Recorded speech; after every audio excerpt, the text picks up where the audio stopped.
Tov. Ah. Allez. Alors, donc, on va attaquer. Où est-ce qu'ils sont, les messieurs? Ah, Boker Tov. Comment ça va bien? Oh, Hachem. Super. Alors, on va commencer un petit peu par un petit peu de Pirkei Avot. Puis peut-être après, on va faire un peu de paracha. On va voir. Qui c'est?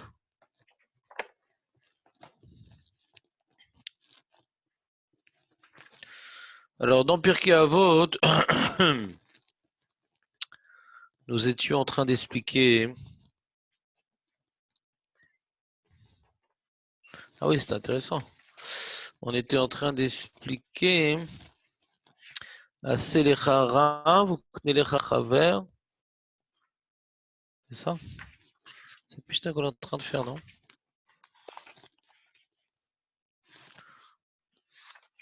C'est ça. Alors, Mishnah et on l'a fait. Mishnah Vav. Waouh. C'est ça.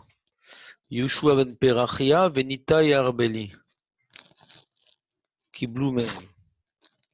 Yushua ben Perachia, Omer, Aselecha Rav, Uknelecha Chaver, Vevedan et Kol Adam Lechaf Zechut. Alors, on avait expliqué ensemble toute la mitzvah de Dan les Kaf Zechut. Il y avait deux niveaux de mitzvah. Il y a le niveau, de qui n'est pas midat chessidut kalpidin, qui est un devoir, c'est de juger la personne selon sa chazaka. Un tzaddik, on a un devoir de juger en bien, un rachat, un devoir de juger mal.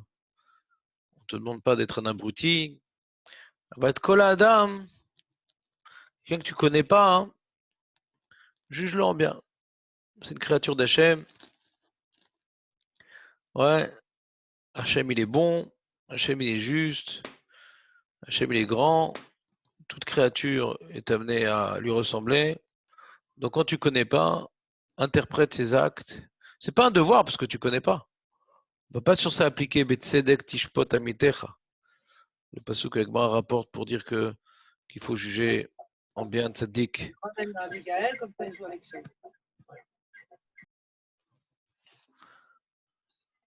Voilà.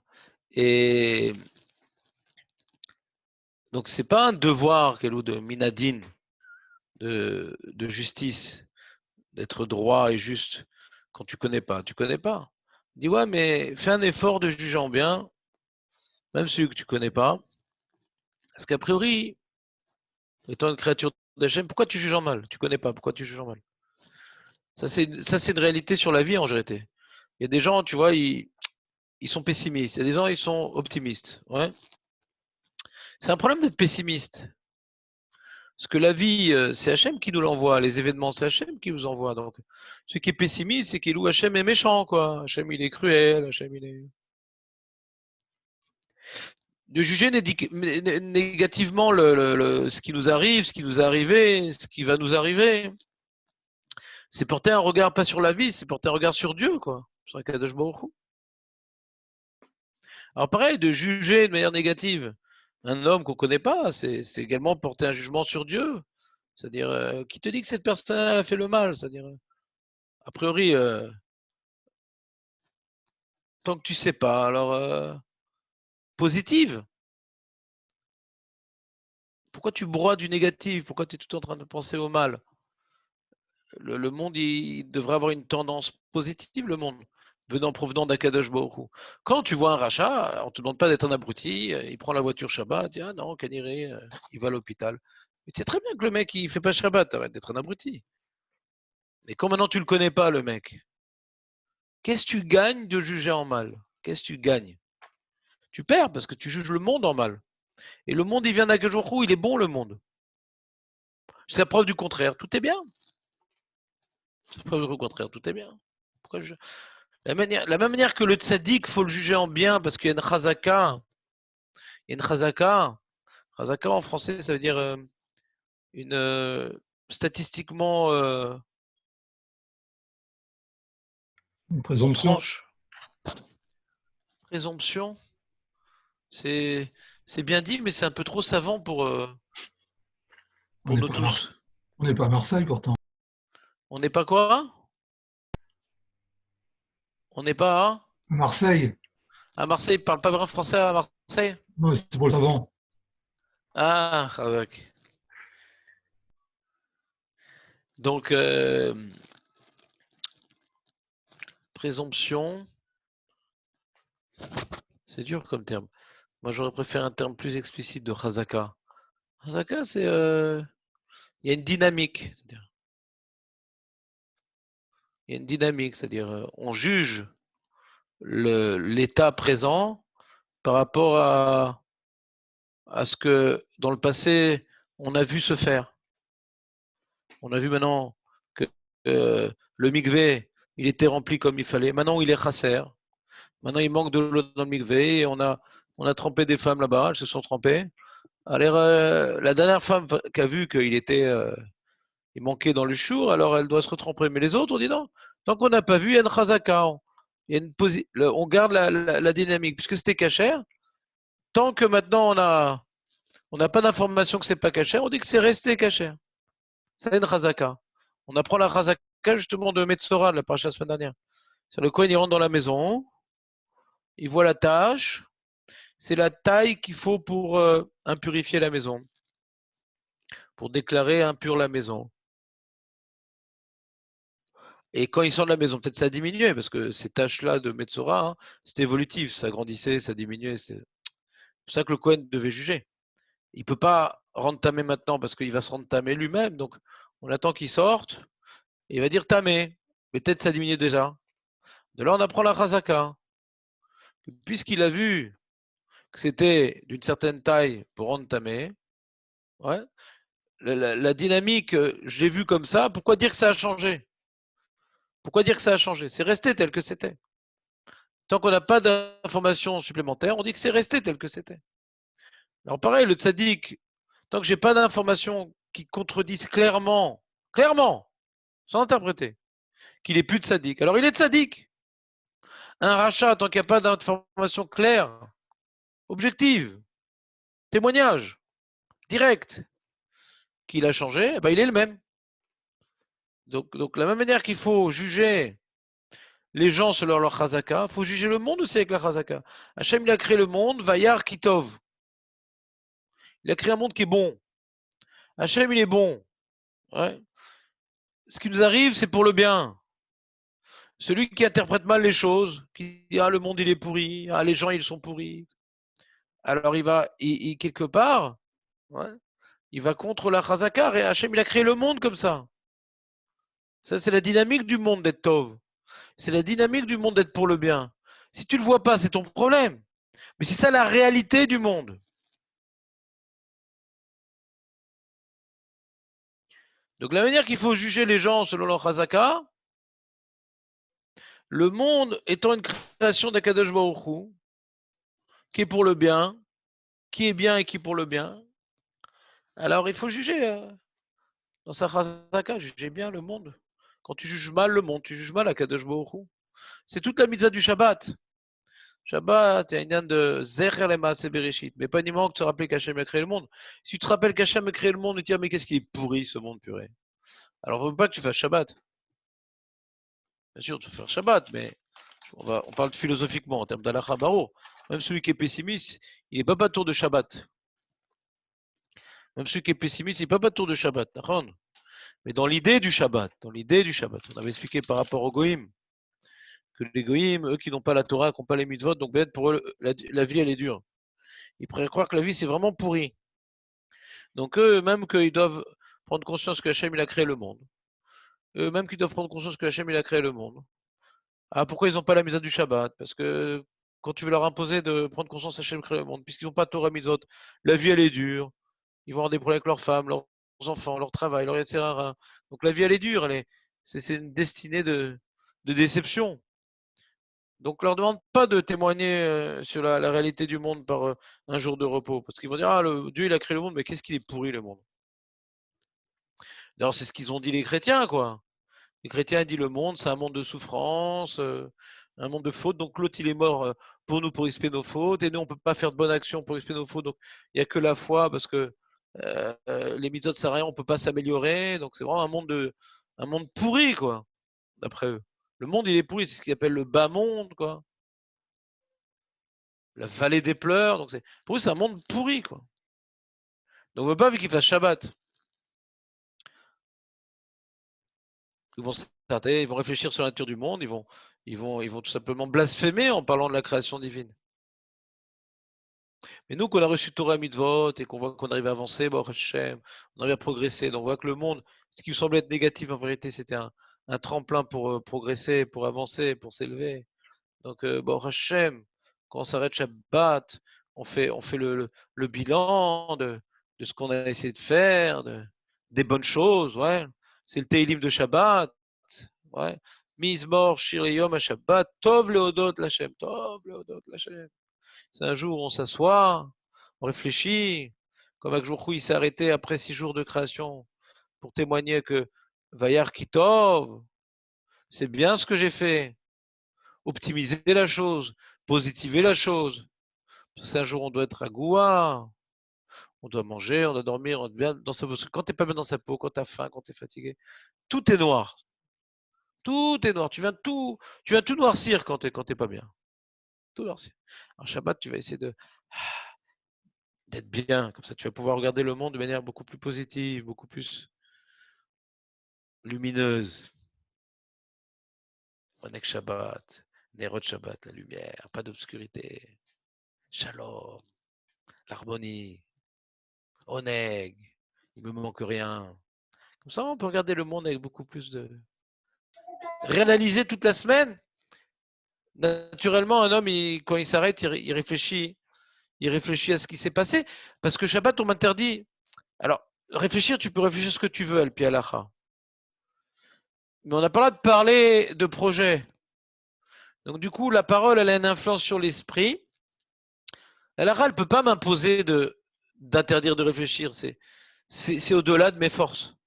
Un homme, il n'a pas une maîtrise de sa réflexion, de ses pensées. La Torah, elle peut m'imposer de me taire. Et du fait, la Torah, elle m'interdit de réfléchir à des projets. Ça va entraîner que ma parole n'étant pas dans les projets à venir, ouais, alors ma réflexion, elle ne devrait pas non plus être trop portée sur ça. Bien que c'est permis, mais ça doit. Donc un homme qui s'arrête, il réfléchit, puisqu'il n'agit pas. Alors réfléchir vers l'avenir, il ne réfléchit pas tellement. C'est ça que Shabbat, c'est pas le premier jour de la semaine, c'est le dernier jour de la semaine. Il vient clôturer la semaine. Ce n'est pas une introduction à la semaine. Celui qui fait Shabbat pour des forces pour la semaine, alors il a inversé la. Tu comprends, c'est le goy, quoi. Dimanche, c'est Yom Rishon, quoi. C'est le premier jour de la semaine. Ils ont voulu déplacer à Yom Rishon, quoi. Parce que pour nous, Yom Rishon, c'est le jour de repos. Que le premier jour, on se repose pour la semaine.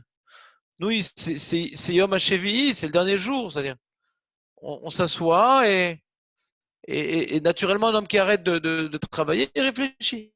Par exemple, quand on va prier, par exemple, quelqu'un il va prier, alors comme il n'est plus en train d'agir, alors son cerveau il est en train de décanter, il est en train de réfléchir, il est en train de faire. En général, on ne prie pas quand on prie, hein. On est en train de réfléchir à nous, quoi, en général. 90% des cas. Des fois, on pense à Dieu par hasard, je ne sais pas pourquoi, mais je sais pas pourquoi ça arrive. Mais en général, quand on s'arrête de prier, quand on s'arrête d'agir et qu'on prie, et comme on se concentre pas sur comme on se concentre pas sur ce qu'on dit, c'est qui ça le bruiteur? Michael, tu peux enlever le micro s'il te plaît? On t'adore Michael, mais ton micro un peu moins. Merci. Donc ce que je voulais vous dire, c'est que quand on prie, on a du mal à se concentrer vers Dieu. Donc la seule chose qu'on gagne en vérité, c'est qu'on s'arrête pour un peu faire un bilan, réfléchir. Parce que de nos jours, quand on s'arrête de travailler, des trucs, alors on a toujours le téléphone, on regarde des WhatsApp, on regarde des petits clips. Donc on a perdu l'habitude de réfléchir, perdu l'habitude de faire des bilans. Quand tu n'as rien à faire et tout, alors normalement un homme, il vient maintenant mettre de l'ordre dans ce qu'il a fait, quoi. C'est comme ça que ça se passe dans la tête d'un homme. Un homme qui est tout le temps en train d'agir et ne réfléchit pas. C'est ce que Paro a fait avec les Bnei Israël, quoi, de les faire toujours travailler pour pas qu'ils aient le temps de réfléchir. Le Tzara, il aime le stress, le Tzara. Le Tzara, il aime nous pousser dans une dynamique où on peut pas réfléchir, on peut pas se poser des questions, on peut pas se remettre en question. Ça, il adore ça. Hachem, il aime qu'on s'arrête et qu'on. Alors malheureusement, la tefila, on se concentre pas sur Hachem, mais au moins l'intérêt, c'est qu'on réfléchit. Alors là, dans la tefila, alors à ce moment-là, on peut réfléchir de deux manières. On réfléchit ce qu'on a fait. Des fois, on dit ah, j'aurais pas dû parler comme ça à ma femme. Ah, j'aurais pas dû ça. Ah, qu'est-ce que j'étais bête. Ah, mais pourquoi je vais jeter ça au fait? J'ai pas besoin. Toutes sortes de réflexions où la dynamique du Yetzirah qui nous fait griller des étapes, elle s'arrête. Paf. Ou bien, quand dans notre prière, alors puisqu'on ne pense pas à Hachem, malheureusement, alors on va réfléchir. Enfin, faut que j'aille faire les courses. Pas que j'oublie de ranger ci. Il faut pas que j'oublie d'appeler ce client. Il faut pas que j'oublie. C'est-à-dire, au moment où je m'arrête, alors je suis où projeté dans l'analyse de ce que j'ai fait ou projeté dans ce que je vais faire. À Shabbat, du fait qu'on m'interdit à faire des projets, etc. Donc c'est pas dans mon dibour. Même si la Torah peut pas, les Chachamim peuvent pas m'interdire, ni la Torah ni les Chachamim m'interdire à penser, parce que c'est pas tellement quelque chose qu'on peut maîtriser. Mais en tout cas, le fait de m'interdire de parler de projets, ça va entraîner que je vais moins penser à ce qui va se passer. Que Shabbat, c'est le 7e jour, c'est pas le premier jour. C'est un jour où on est plutôt focalisé sur ce qu'on a fait plutôt sur ce qu'on va faire. Et donc, en Shabbat, on s'arrête et qu'on doit analyser ce qu'on a fait dans la semaine. Alors, de quelle manière on va l'analyser? On va l'analyser avec le Honeg, on va l'analyser avec le Shalom, on va l'analyser avec la lumière, on va l'analyser avec la Mishpacha, on va l'analyser avec la Tfila, on va l'analyser avec l'Imoudat Torah. C'est-à-dire qu'on va analyser de manière spirituelle tout ce qui s'est passé dans la semaine. On va être Mekadesh, ouais, ce qui s'est passé la semaine, pour porter un regard plus spirituel, plus moral, plus familial, plus humain, sur tout ce qui s'est, toute la grande course qui s'est passée les 6 jours précédents. Et ça va sanctifier, sans qu'on s'en rende compte de manière inconsciente, les jours qui vont venir, parce qu'on a pris du recul sur tout ce qu'on a fait. Du coup, on peut prendre des nouvelles directives, des nouvelles résolutions. C'est un jour de remise en question, Shabbat. Ouais. Un jour de tchouva, Shabbat.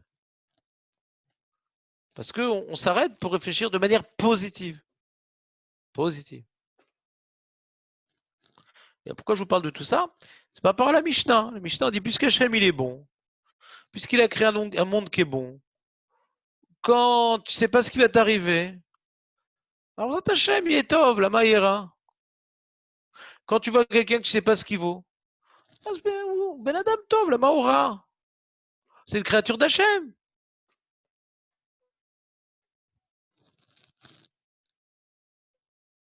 Et bien, c'est dans la paracha de la semaine. La paracha de la semaine, on voit hein, Kedoshim Tiou. Et on vient conclure la première partie de cette paracha-là. Ve'afta et Hashem ve'afta l'eracha kamocha ani Hashem. Aime ton prochain comme toi-même. Aime ton prochain comme toi-même. Nous, on s'aime. Pourquoi on s'aime? Parce que qu'est-ce qui fait? Quelqu'un qui est malade, il se déteste, d'accord? Mais quelqu'un qui est en bonne santé, quelqu'un de normal, qui est en bonne santé, il s'aime. D'accord?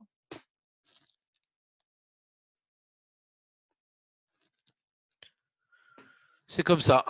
Si tu veux savoir si t'es normal ou pas, si tu t'aimes, t'es normal. Si tu te détestes, t'es malade. C'est normal de s'aimer. Comment on s'aime? Ben, on focalise sur nos qualités, quoi. On focalise sur le tov qui est en nous. On interprète même les choses négatives en nous avec du tov. On dit non, mais j'ai des circonstances atténuantes, c'est pas de ma faute. Donc on est très positif quoi avec nous-mêmes, très très positif. Et on s'aime. Ah, on se fait des reproches un peu. Des fois on a mauvaise conscience, mais globalement on s'aime. Ils ont fait une fois une fois, 2 fois, je sais pas si c'était en Belgique ou pas. Ils ont fait un sondage, comment les gens ils se jugent face au monde. La totalité des gens, ouais, se trouvent mieux que la majorité des gens.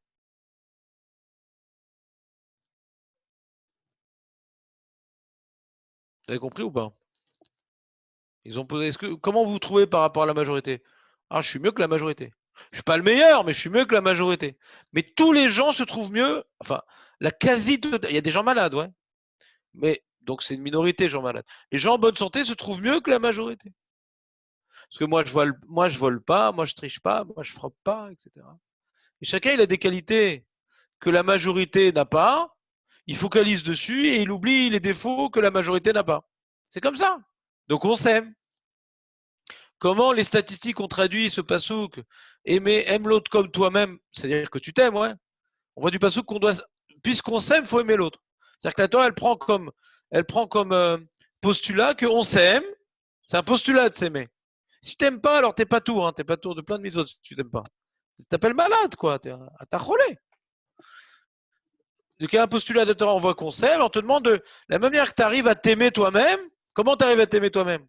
Arrête, t'as des défauts. Arrête, tu fais des avérotes. Des fois des trucs graves. Parce que tu relativises tes avérotes et tu focalises sur tes mitzvot.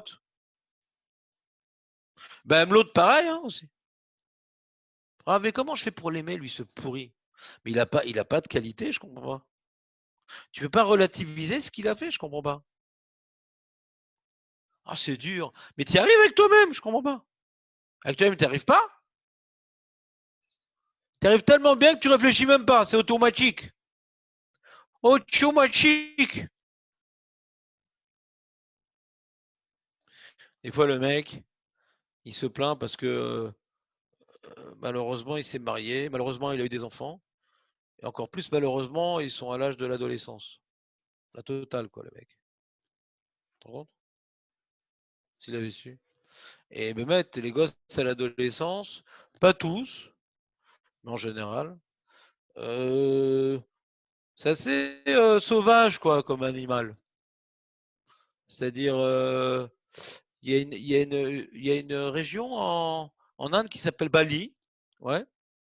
Et ben, en Israël, il y a toute une catégorie de jeunes qui disent Bali, lo Bali, Bali, lo Bali. C'est-à-dire, moi, chez Balo. Moi, chez Balo. Lo Zoremli, lo Zoremli. Sauvage, quoi. L'animal à l'état sauvage, quoi.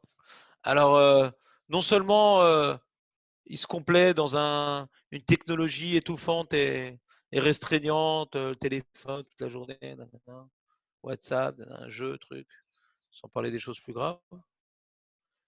Mais en plus, égoïste, quoi. Il parle que de lui. Dès qu'il y a un petit bobo, c'est la fin du monde. Ce qui arrive aux autres, s'en fout.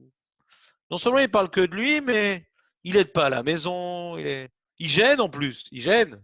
Non seulement il aide pas, mais il gêne. Alors les parents, c'est dur. Ils s'énervent, quoi. Parce que c'est quoi cet animal? C'est quoi ce bouc puant? Ouais, c'est quoi ce truc-là? C'est quoi cet engin qui me pourrit la maison?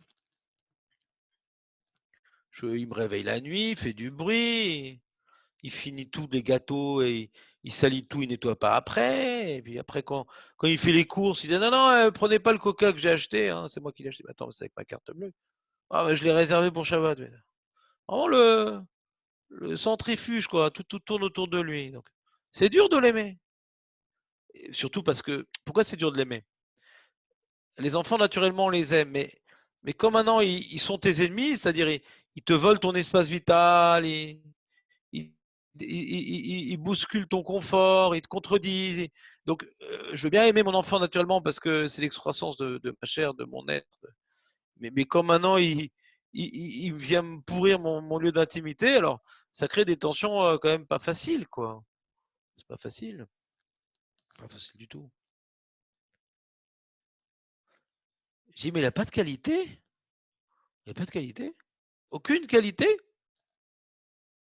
Ah ouais. Il doit bien avoir une qualité. Et on ne peut pas relativiser ses défauts. Et toi, quand tu étais jeune, tu étais nickel.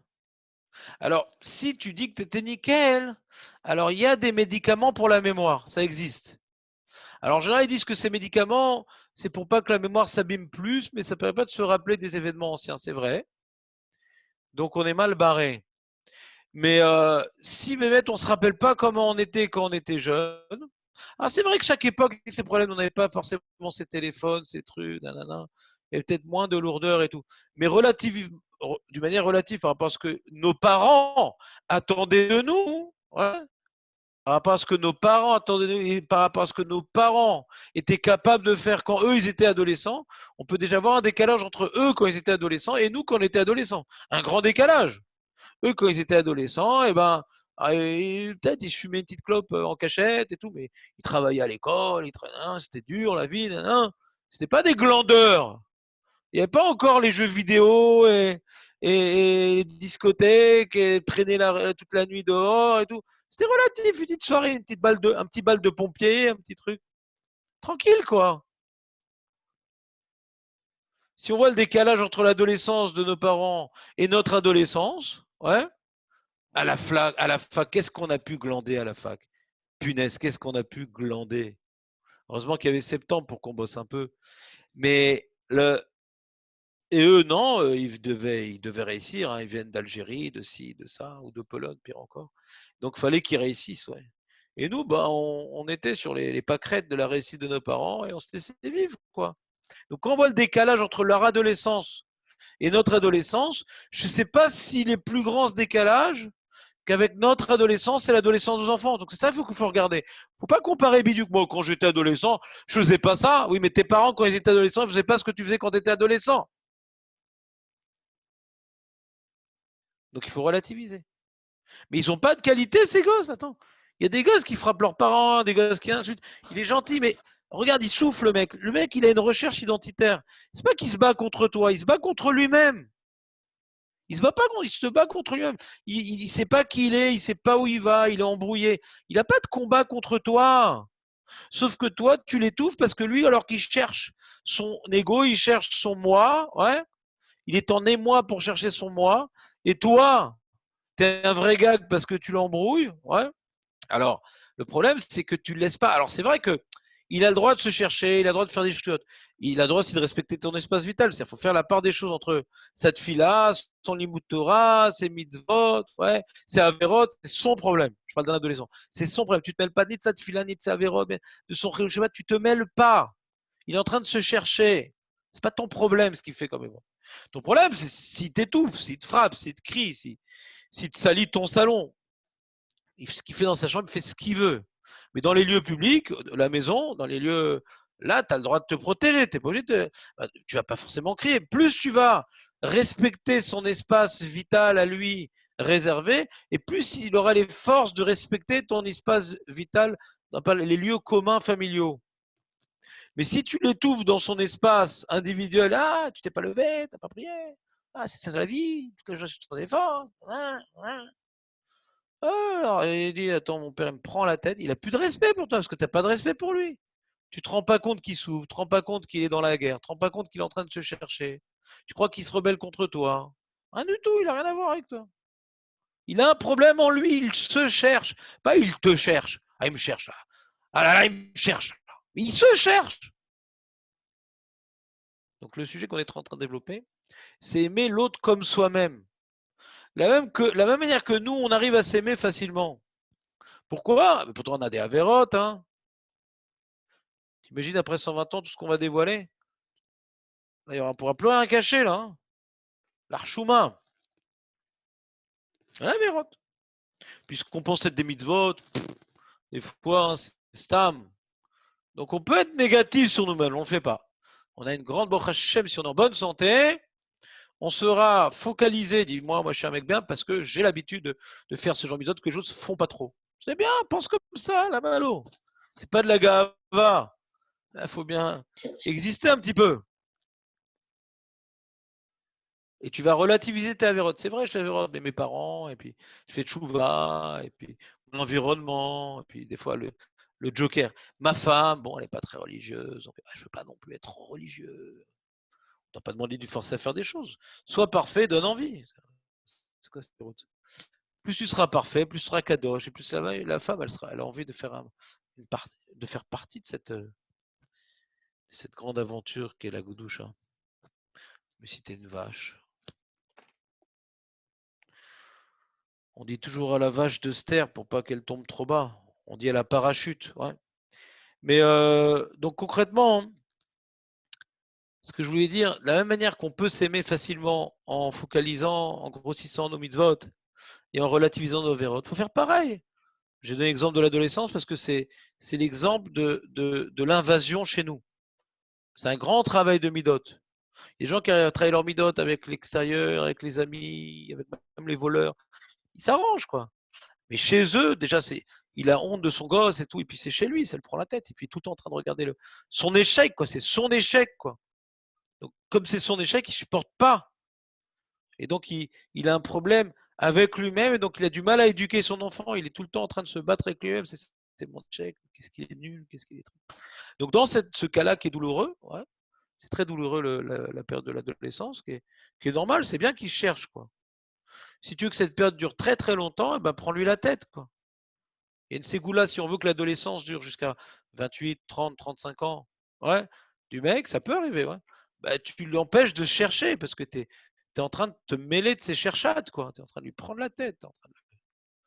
C'est dur, quoi, pour lui. Il n'arrive pas à se trouver parce qu'il est toujours en train de se battre avec toi. Tu comprends pas? Donc, aime l'autre comme toi-même. La manière que tu arrives à voir tes qualités. Regarde, il a des qualités, le gosse. Et ça, c'est vrai même avant l'adolescence. Ouais. Même avant l'adolescence. Un enfant, il se comporte mal. Un enfant, pas un adolescent. N'oublie pas qu'il deviendra un jour adolescent, fais gaffe. Et là, il ne cessera plus faire. Mais il a des qualités, le gosse, il est mignon, les trucs. Là, puis Tom, il commence à crier, non, non, et toi, tu t'énerves, non, non, non. Attends, regarde, mais tu réalises pas qu'il n'a pas mangé, tu as oublié de lui donner à manger à midi. Tu réalises pas qu'à cause du bidou, on se couche à n'importe quelle heure, complètement perturbé, etc. Donc, il a des circonstances atténuantes. Tant quoi, quand nous on batlane et qu'on fout rien et qu'on dit ah ouais c'est dur le bidou, nanana. On a toutes sortes de petits routines pour justifier qu'on n'étudie pas trop la Torah, qu'on prie un peu bidon et qu'on est tendu avec la femme. On a toutes sortes de petits routines. Et l'enfant lui doit être nickel. C'est comme une image comme ça. Papa, tu veux un café? C'est quoi ça? Même dans les films ils font plus ça. Même dans les contes de fées il n'y a plus ça.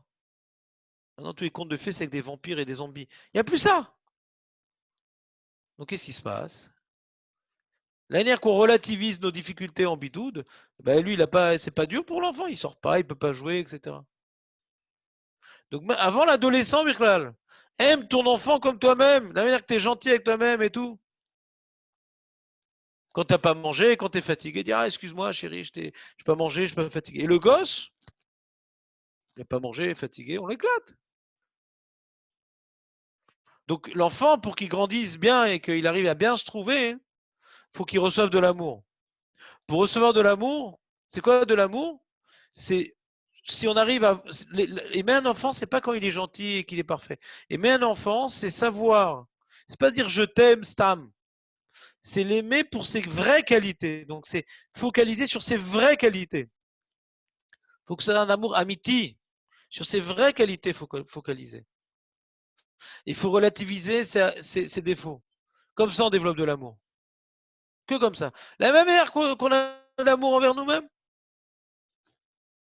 La même chose. Vous avez compris ou pas?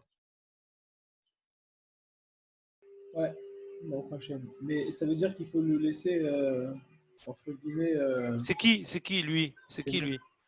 Ah, Non, c'est qui lui? l'enfant. Non, j'ai parlé de l'enfant et l'adolescent. Non, l'adolescent, entre guillemets, pardon. Donc, d'accord, L'adolescent, donc c'est pas du tout la même chose. ouais, l'adolescent, il faut le laisser avec soi-même, quoi. Avec lui-même, il faut le laisser.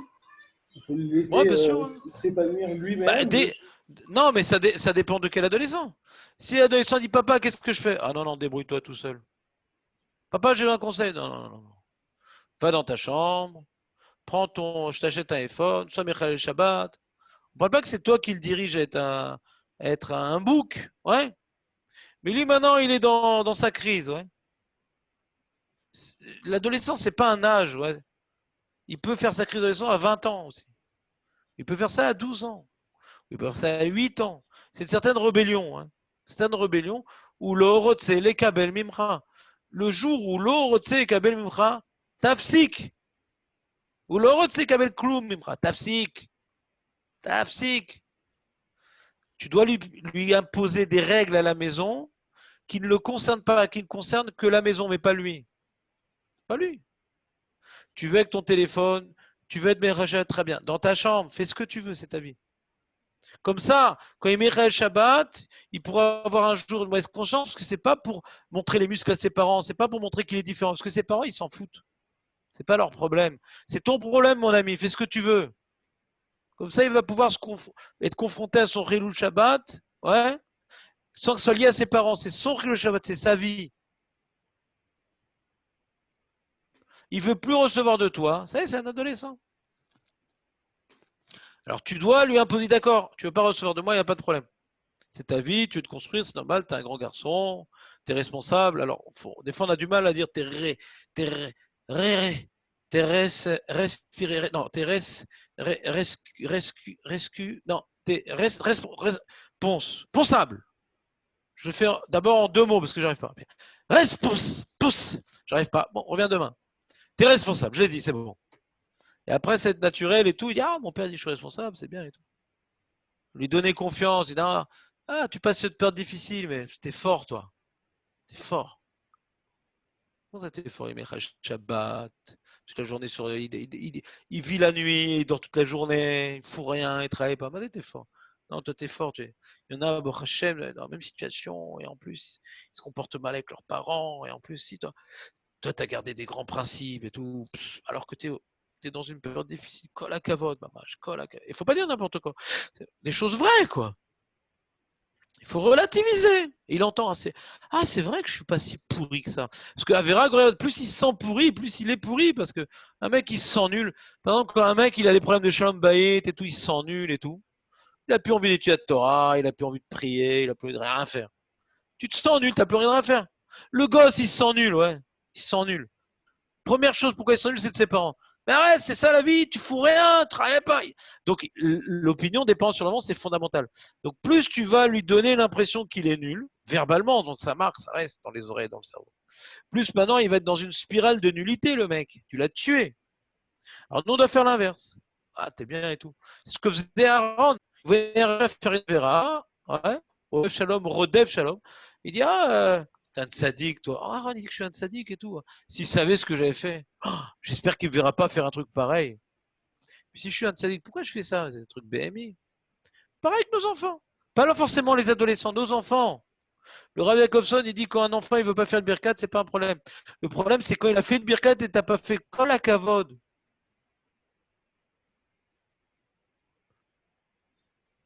L'éducation, c'est du dire kol hakavod, c'est pas. Allez, les enfants, birkat Amazon. Combien de fois, je vais vous mais c'est pas possible ça. Après, tu ne comprends pas pourquoi le gosse il mange plus de pain, le gosse. C'est Moti, c'est Maisonnote. Bon, peut-être qu'il a appris ça chez ses parents aussi, c'est Moti, c'est Maisonnote. Peut-être. C'est un poème connu, ouais.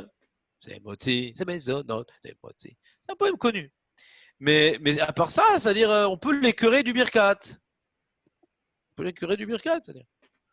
Ou non, il est content de faire le birkat. Pourquoi il est content? Parce qu'il dit, ah, papa, il a vu que je suis bien et tout, je fais le birkat. C'est quand il va, birkat Azam, pouf, association, papa, il m'aime bien. Ou bien, birkat, papa, il m'aime pas. Birkat Amazon! Allez, on sort pas de table tant qu'on a fait birkat Amazon. On sort pas de... Après, il y a un problème de chinouille. Réchout, et Siarda, de quoi il parle, papa? Il révise. Sur ton dos. Donc il faut pas obliger, quoi. Jamais obliger. Tu peux perdre du temps si tu veux, mais en tout cas, tu peux le dire. Ah, les enfants, venez, on fait birkat Amazon. Gentiment, sympathiquement. On va le faire en chantant ensemble. On va le chanter ensemble, les enfants. Venez, on chante le. Ils font pas. Attends. Ils font pas, tant pis. Et on dit rien. Mais quand il fait, waouh, quel birkat Amazon tu as fait. Waouh, les anges, ils applaudissent des ailes. Papa, ça fait quoi comme bruit? Ça fait pas de bruit, mais c'était beau, ça fait du vent. Ouais. Ah là là, Eze Birkata, il est arrivé sur le Kisei Akavot. C'est un diamant sur la couronne d'Akadosh Baruch Hu. De quelle couleur la couronne? Bon, s'il te plaît. Donc, vous comprenez?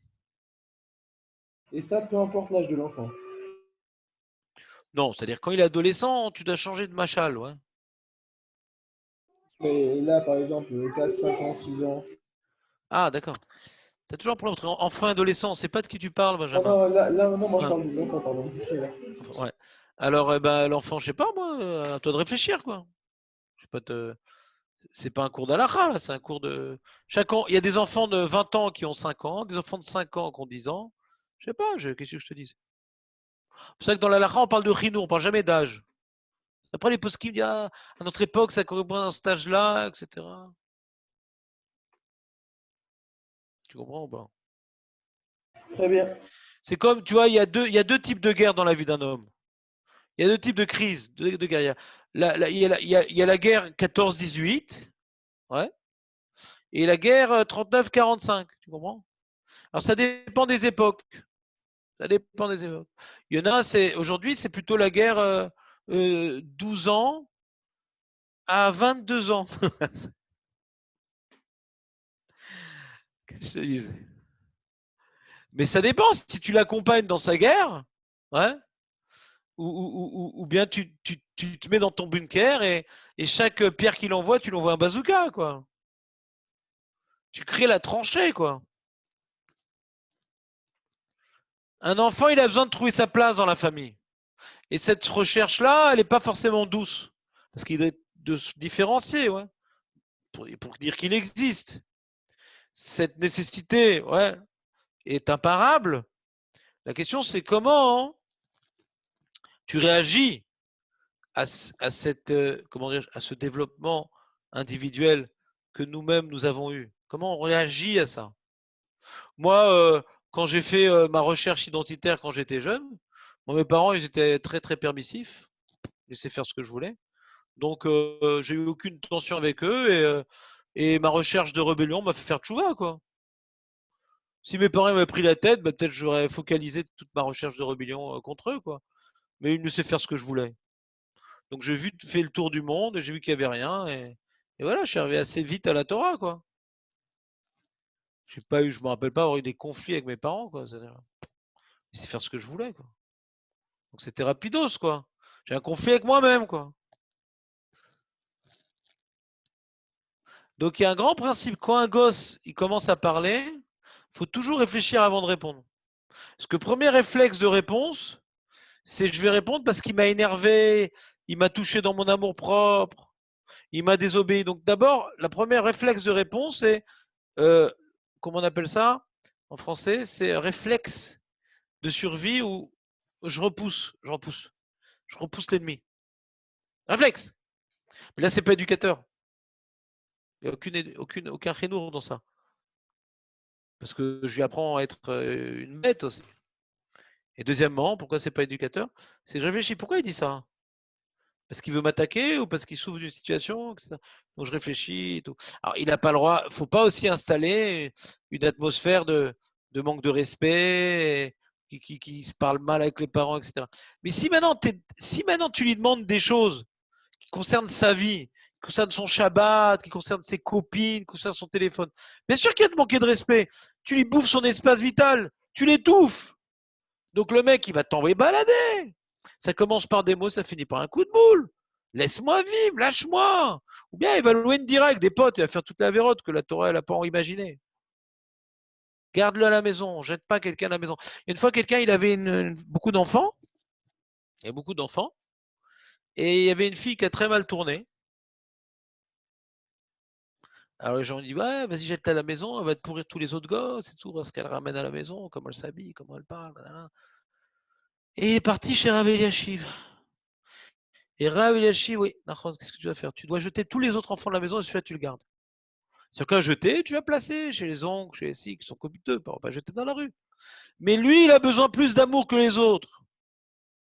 Mais c'est Macharia, oui, Tsiloto, et bon, celui qui veut se renforcer sur ce sujet-là, il y a le Rav Uri Zohar sur Internet qui parle de ce sujet-là en long, en large, qui raconte l'histoire de lui-même. Lui, c'était un mec, c'était Alain Delon des Israéliens. Il a fait tchouva à 40 ans, le mec, comme Rabbi Akiva. Et donc, c'était un truc, une révolution en Israël. T'imagines le mec Alain Delon qui fait tchouva, qui devient curé, ouais. Alors là, c'est Louis Zourard qui pas qui fait Shabbat et tout, ambiance et tout, qui saute dans les rues et chante. Non, vraiment le l'orthodoxe angoissant, quoi. Ou le mec Yomam Valaela et tout. Le religieusman comme on les aime pas chez nous, quoi. Et manque de bol, il pensait que c'est bon, il avait Ouzacha les Olamaba Balamazé. Ben alors, Hachem lui a envoyé des gosses, comme tout le monde, qui lui ont fait la guerre. Il est venu mettre une grande gifle à toute la société chilonie israélienne. Il s'est pris une double gifle de ses gosses. Et il dit, au début, il a mal réagi. Ouais, qu'est-ce que c'est? La Torah, mitzvot, parce que lui, il a fait tchouva, donc forcément, ses gosses aussi, il faut qu'ils fassent tchouva. Jusqu'au jour où il a compris, il a dit que c'est plutôt sa femme qui a compris ça, mais elle a réussi à lui faire comprendre que le gosse, il se rebelle pas contre son père, contre le fameux Orizoire. Il cherche sa place, quoi. Et plus tu l'écrases, et plus il va se sentir écrasé et il va pas pouvoir trouver sa place. Et ça va durer longtemps, quoi.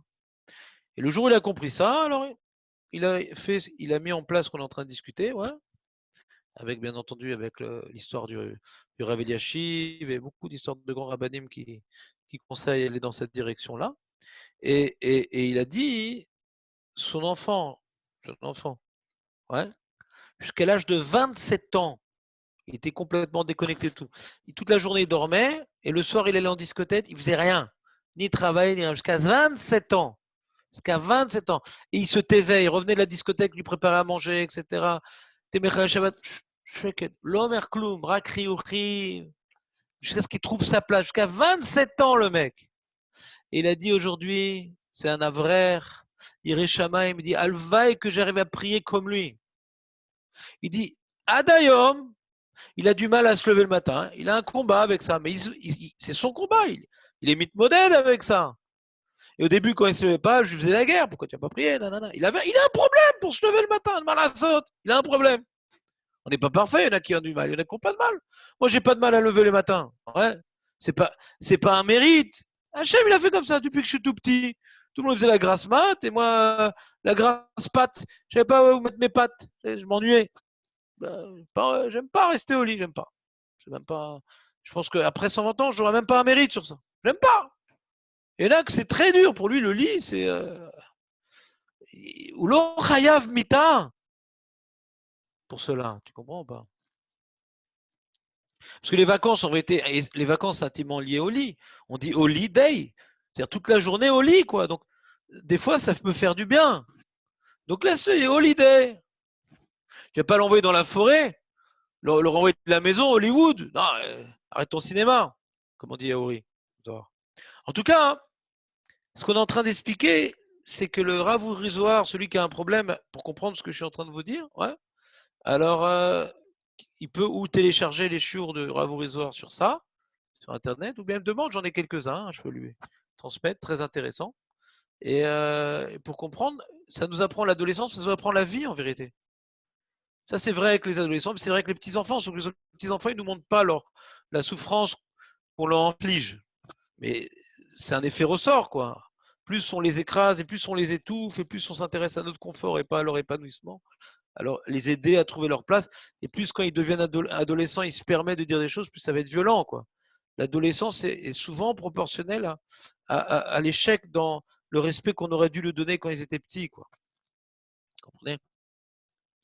Donc, c'est important de respecter l'autre. Maintenant, respecter la femme aussi, c'est important. Respecter la femme aussi, c'est important. Elle aussi, elle doit trouver sa place. Elle n'est pas forcément ma chiffra, ma femme objet. Et des fois, la femme, elle m'énerve, mais relativise, elle a des qualités. Et des mecs, tu vois, ils se rendent compte de la qualité de la femme quand ils divorcent. Maintenant, il se retrouve tout seul, il fait lui-même le ménage, il se rappelle des bons moments où il était avec elle. Hein. Il va se remarier. Et il va voir maintenant toutes les qualités qu'il a perdues de sa femme avant. C'est comme c'était bien. Hein. Alors, au lieu de divorcer, au lieu de pleurer sur sa tombe, ouais, alors voyons ses qualités, elle en a sûrement, et relativisons ses défauts. Et là, c'est beaucoup plus facile. Ve'aftal et rachakamora. Aime l'autre comme toi-même. Toi-même, tu relativises tes défauts et tu focalises sur tes qualités. Et la femme, elle en a. Et avec la femme, il y a un enjeu de voir ça, de voir ses qualités, de relativiser ses défauts, pour lui dire. Parce qu'une femme dit ah là là, qu'est-ce que t'es belle et tout, qu'est-ce que t'as de bonne midote. C'est vrai, il y a une stira parce que bonne midote, elle fait 120 kilos. Elle est belle, mais il faut enlever toute une couche pour voir sa beauté. Ouais. Derrière sa graisse, qu'est-ce qu'elle est mince. Donc des fois, quand tu dis qu'est-ce que t'es belle, qu'est-ce que t'es mince, elle se fout de ma tête, quoi. C'est-à-dire, ça fait tellement longtemps que je suis grosse, ça s'appelle la Grèce antique. Donc il se fout de ma tête, quoi. Donc maintenant, c'est pas sur ça que tu vas forcément lui faire des. Tu dire que je te trouve belle et que tu me plais, ça tu peux te dire. C'est-à-dire, un homme, il peut avoir un amour qui est relatif à l'apparence et aimer sa femme, même si au niveau de l'apparence, elle est plus qu'elle était sur les photos du mariage. Mais l'homme est chané, c'est-à-dire. Mais en tout cas, quand tu vas faire un compliment, tu as vu, là, tu étais gentil, tu m'as parlé gentiment, et là, heureusement que tu étais là parce que je m'étais énervé, les enfants aussi. Réfléchir, se casser la tête, qu'est-ce qu'elle fait de bien, ma femme? Qu'est-ce qu'elle fait de bien, ma femme? C'est sûr qu'elle fait des trucs bien. Alors il s'arrêtait, ah, si, il y a ça, si, il y a ça. Ah, c'est bien ça. Ah, et je vais lui dire. Et plus c'est vrai, et plus ça va la toucher. Parce que non seulement elle dira, ah, mon mari il m'aime vraiment, parce que c'est vrai que je suis comme ça. Et en plus, ah, j'ai pas réalisé que j'étais comme ça. Ça va lui donner confiance. Ça va lui donner du bonheur. Elle va essayer maintenant de plaire encore plus à son mari. Elle voit elle plaît vraiment à son mari. Pourquoi elle voit? Parce qu'il a touché un élément qui était vrai, donc elle va vouloir encore plus me plaire. Je ne parle pas ici de manipulation, Chazé Shalom, que pour me la mettre dans la poche, je vais faire ça. On parle maintenant d'arriver à une certaine harmonie, d'arriver à un certain amour, un respect. Donc cette notion de Ve'aftal et Harakamora, de voir les qualités de l'autre, de lui dire, pour les enfants, pour l'adolescent, mais, mais avec, avec du regesh. Du regesh, c'est difficile d'avoir du regesh quand on est énervé. La femme, elle t'a fait un sale coup, le gosse t'a fait un sale coup. Elle va lui mettre, faire un travail avant de lui parler.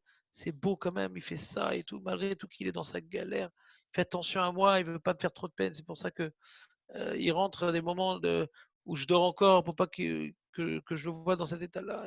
C'est tout interprété en bien, tout ramener à quelque chose de positif. T'as compris ou pas? Pour la femme aussi. Pourquoi elle s'est énervée? Pourquoi elle m'a jeté? Pourquoi elle a cassé la vaisselle? Pourquoi la casserole, elle a le relief de mon visage sur la casserole? Qu'est-ce qui se passe? Pourquoi tout ça? Peut-être j'ai mal parlé. Peut-être je l'ai blessé. Relativiser. Pour relativiser. Benjamin, tu peux me couper le micro là qui vient de s'allumer? Non!